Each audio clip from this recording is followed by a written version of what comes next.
把7大洲放在一起进行互战，结局会如何？本期采用超大地图，中心添加1吨黄金，覆盖面积超1000万平方公里。那么各位观众，请把你支持的一方打在弹幕上。比赛现在开始。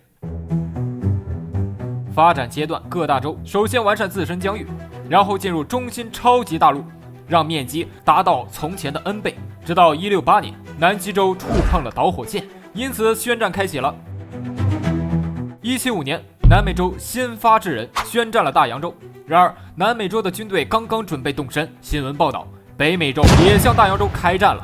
他们自然是以美国为主导。当天，矿业和农业市场暴跌，依赖这些资源的国家和行业可能会面临原料短缺。看似统一战线，其实南美和北美已经成为了竞争对手。这时候就需要另一方来添油加火了。177年，南极洲宣战了南美洲。什么？南极洲也有人口的吗？当然了，南极洲考察队放弃了原有国籍，他们为气候保护创建了南极洲环卫联盟。眼看南美洲正在为了利益而破坏原生态，南极洲做出了干预。这次他们也是最为接近黄金地带的选手。179年，非洲宣战了亚洲，主要原因是受不了亚洲大亨在这里的剥削，视当地土著为玩具，用直播随意消遣。非洲人这下不干了。180年，南极洲的人口规模已经超越了各大洲。刚刚研发的冰冻枪就被派用在对抗南美的战争中，此时仅有欧洲坐山观虎斗。182年，大洋洲做出了反击，并将夺回的领土亲手送给了北美军队。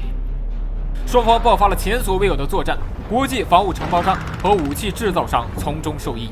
183年，亚洲切断了所有输入非洲的资源，货币切断，天然气、石油切断，电子设备切断，亚洲联合军向非洲开始攻去。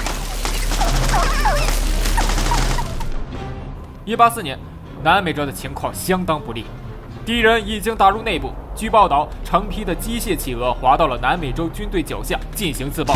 当天，南美洲各大海洋馆和水产业宣布停业。185年，大洋洲的袋鼠看见了北美军队的身影，原来距离学习美式英语已经不远了。北美军队只差一脚迈入大洋洲原始领土。186年，南美洲沦陷了，巴西、秘鲁、玻利维亚、巴拉圭等国纷纷宣布投降。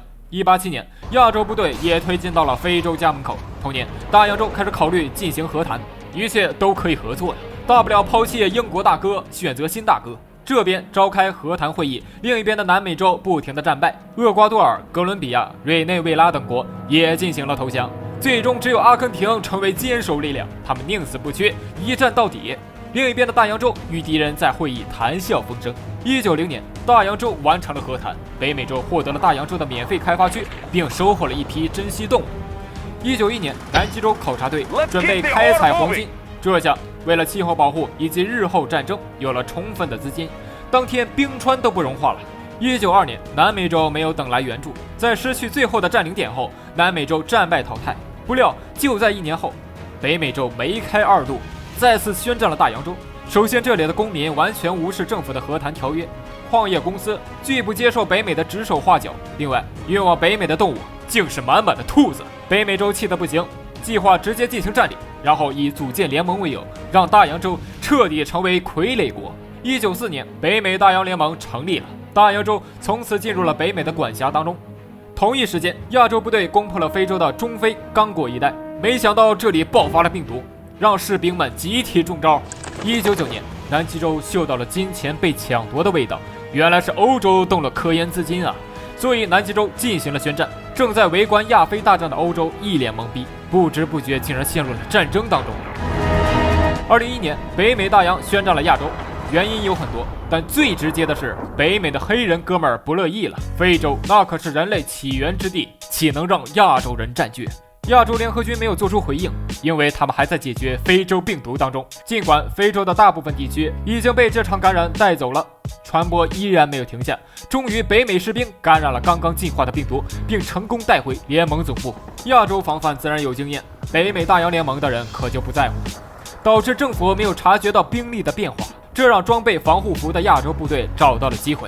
227年，几乎完全占领黄金地带的南极洲，在科研资金的支持下，冲破了欧洲的防御线。239年，欧洲战败淘汰。同一时间，这让北美大洋联盟与亚洲达成了和谈。再这样下去，科研狂已经控制不住了，于是亚洲和北美大洋结盟了，亚美大联盟诞生。位于马达加斯加的非洲人通过卫星电视见证了这一场直播。到了240年，亚美大联盟宣战了以科研为由的恐怖组织南极洲环卫联盟。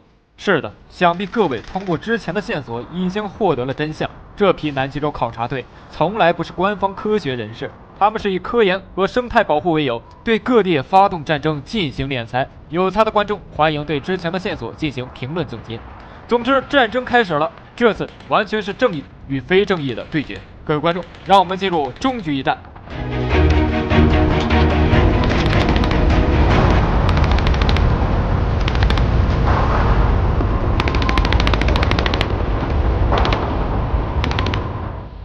通过了60年的战争，300年，亚美大联盟成功解放各地区，淘汰南极洲。随后，联盟也该解散了。305年，解放后的北美洲傻眼了，亚洲在之前的战争竟然获利这么多。当天，白宫的一颗红色按钮被按爆了，箭在弦上，不得不发。总之，核弹导致了亚洲最后的宣战。